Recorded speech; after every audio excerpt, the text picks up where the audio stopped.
என் வரலாறு உனக்கு கதை, உன் கதை எனக்கு வரலாறுடா.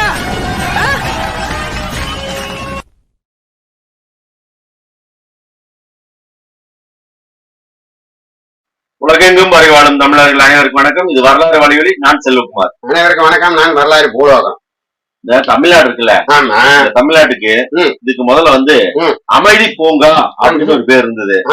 ஏன்னா தமிழ்நாட்டுல அமைதியா இருக்கு, எல்லாமே கல்வி அறிவுல மேம்பட்டவங்க, தொழில் வருமானங்கள் எல்லாத்தையும் மேம்பட்ட மக்களா இருக்குங்காட்டி அமைதி பூங்காவா இருந்தது.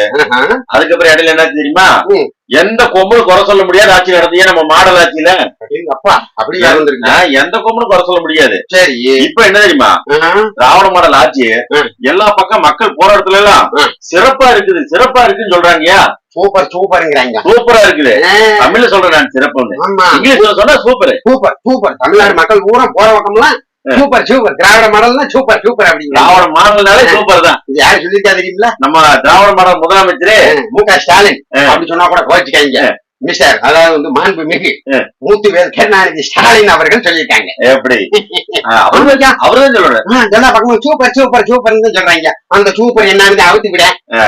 அதாவது இப்ப இந்த மக்களுக்கு மக்கள் பணி செய்யக்கூடியவங்க மருத்துவர் அப்படின்னு இருக்காருன்னு வச்சுக்காங்க. அது மக்களுக்காக சேவை செய்யறாங்க. அவங்களை புடிச்சு வெட்டுவாங்க, கத்திலே குத்துவாங்க ஐயா. இதெல்லாம் சினிமா படத்துல தானே காமிப்பாங்க. அப்படித்தானே பாத்துருப்பேன். ஆனா நிஜத்திலயும் நடக்குதுயா. சூப்பர் தான் சூப்பர் தான். மாடல் ஆட்சியில மாடல் ஆட்சி இருக்குல்ல, அதுல அதெல்லாம் குத்துவாங்க. சரி, இங்கதான் அப்படி இருக்குது. சரி அப்படின்னு சொல்லிட்டு அதை வழக்கா கொண்டு கொடுக்கலாம் அப்படின்னு சொல்லி காவல்துறைக்கு போனா, காவல்துறையில இருக்கிறவங்களையும் போட்டு அடிக்கிறாங்க. இந்த கஞ்சா போதை மது போதையில எல்லாம் போதைய போட்டு காவல்துறை அடிக்கிறான், காவல்துறையில போட்டு அடிக்கிறாங்க. ஆமா, அது பாத்துக்கா. அப்ப சூப்பர் தானே. அது சூப்பர். இதுக்கு அடுத்து ஒரு டெஸ்டுக்கு வேற சூப்பர். இப்போ காவல்துறை அடிச்சாச்சு. இப்ப சாதாரண மக்கள் ஒரு ஆளை காவல்துறை அடிச்சு என்ன பண்ணுவாங்க, என்னன்னா முக்கிய மேல பேத்து எல்லாம் உள்ள விட்டு மாவுக்கட் போட்டு அனுப்புவாங்க. ஆனா பாத்துக்க, இந்த போதையில இருக்கிறவங்கள காவல்துறை தொடாது. இப்ப என்ன தெரியுமில்ல, நாட்டுல யாருக்கு பயப்படுறாங்களா இல்லையா, அரசு அதிகாரிக்கு எவனும் பயப்பட மாட்டான், போலீஸ்காரனுக்கு போலீஸ் யாரும் பயப்படுறது இல்ல.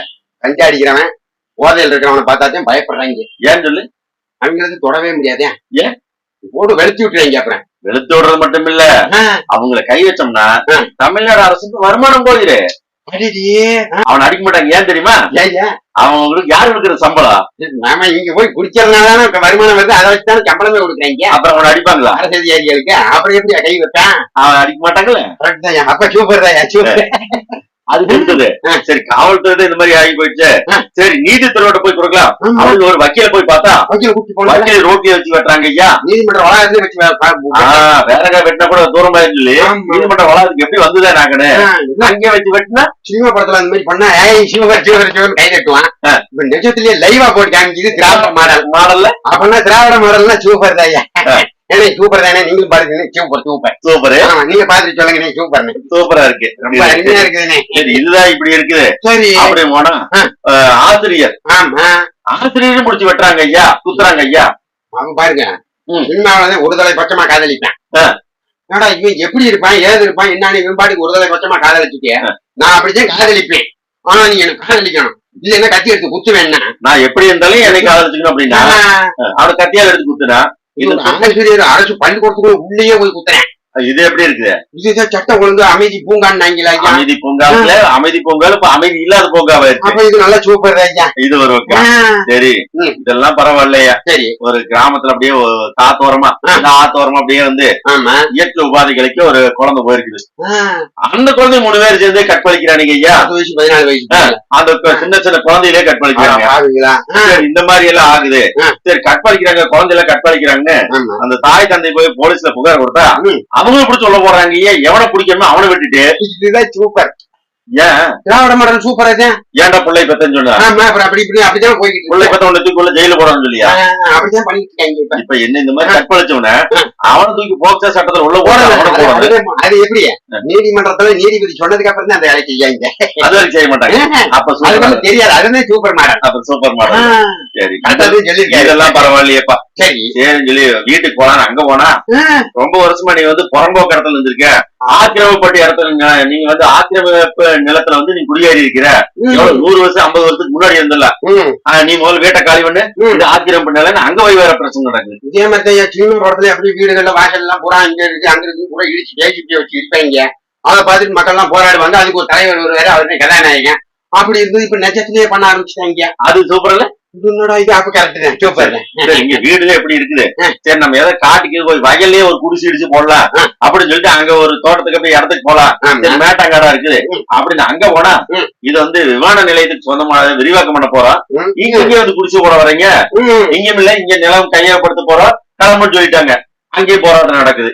என்னடா ஒருத்தவங்க நிம்மதியா வாழ முடியாது போல இருக்கு. இது சூப்பர் தானே. இது சூப்பர் மாடல் தான். இது சூப்பர் மாடல்.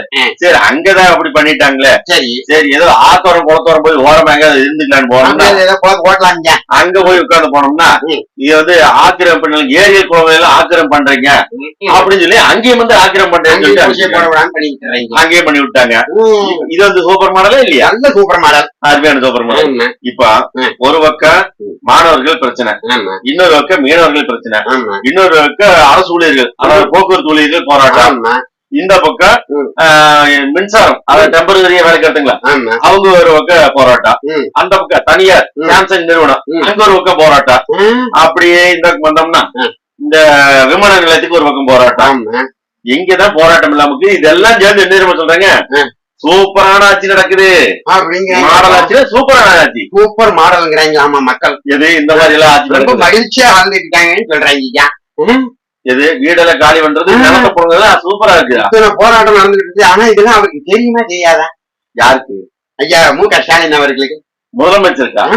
அவருக்கு தெரியாது. அதனால அவர்கிட்ட தெரிஞ்சிருந்தா எங்களுடைய ஆட்சி சூப்பரான ஆட்சின்னு சொல்லி இருப்பாரா? இது பாருங்க, மக்கள் இவ்வளவு கஷ்டப்படுறாங்களா, என்னுடைய ஆட்சி இவ்வளவு கஷ்டப்பட்டு இருக்காங்களா, நட முதல்ல போய் அவங்க மக்களுடைய பிரச்சனை சரி செய்யணும், ஒத்துழைச்சிருக்க கூடாதா?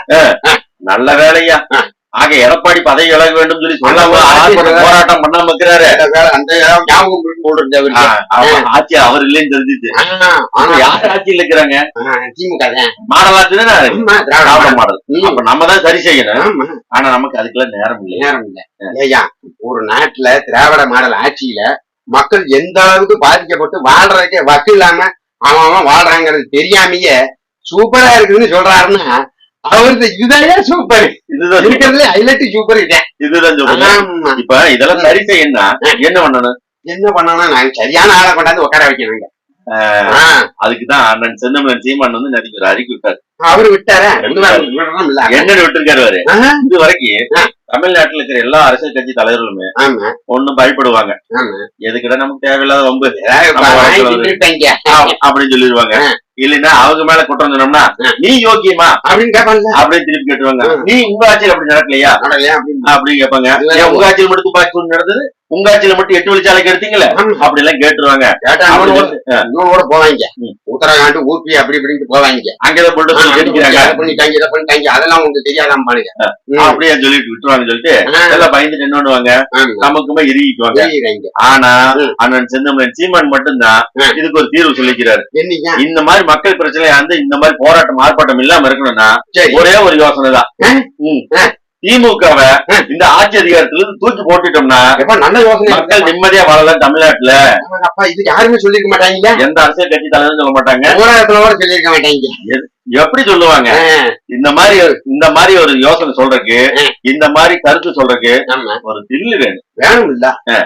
இந்த மாதிரி கருத்து சொல்லணும்னா லெட்டர் பேட்ல வந்து இவங்க பண்ணக்கூடாது. அதுலயும் பாரு மக்கள் போராட்டத்துக்கு போய் அங்க நிக்கணும். உண்மையிலேயே மக்களையும் இந்த மண்ணையும் நேசிக்கிறவங்களுக்கு தான் அந்த எண்ணம் வரேன். சரியா சொன்னீங்க. சீமானுக்கு அந்த எண்ணம் இருக்கு, மக்களை காப்பாற்றணும்னு வந்து நிக்கிறாங்க. நம்ம மக்கள் என்ன பண்ணுவாங்க தெரியுமா? போராட்டத்துக்கு மட்டும்தான் அண்ணன் செந்தமிழன் சீமானை கூப்பிடுவாங்க. அப்புறம் ஓட்டல யாருக்கு போடுவாங்க? 1000 2000 கொடுத்தா போட போறாங்க அப்படிங்கிற மெதப்புல இருக்காங்க. கோட்டர் கோழி பிரியாணி கொடுத்தா அவன் பாடி கோட்டை போட்டுருக்கேன் அப்படிங்கிற இதுல மெதப்புல இதெல்லாம் போக யாராவது புதுசா ஒரு ஆள் இறக்கி விட்டுட்டோம்னா இறக்கி விட்டு அவங்களை பார்த்துட்டு அவங்க முன்னாடி போயிருவாங்க. அப்படியே நல்லா போய் கணக்கு போட்டு இருக்காங்க. போய்கிட்டு இருக்குது. இது 2026 தேர்தல்ல இதுக்கெல்லாம் மக்கள் ஒரு பாடம் புகுட்டுவாங்க. மக்களை முகுட்டு ஒரே ஒரு வேண்டுகோள் தான், இந்த 500க்கு 1000க்குமே கோட்டருக்கு கோழி பிரியாணிக்கு ஆசைப்பட்டாதீங்க. இருக்க இடம் இல்லாம நாடு இல்லாம இல்லாம நாசமா போயிருவீங்க. மாமன துணி கூட உருட்டி விட்டுறாங்க திமுக காரங்க. இப்ப அதான் வீடே எடுத்தாச்சுன்னா கோவணம் அவ்வளவுதான், கோவணம் கூட முடியாது. ஆமா, அதனால நீங்க பார்த்து ஒரு நல்ல ஒரு முடிவு பண்ணுங்க. மீண்டும் மற்றொரு காலையில் சந்திக்கலாம். ஆமாங்க, நன்றி, வணக்கம். வணக்கம்.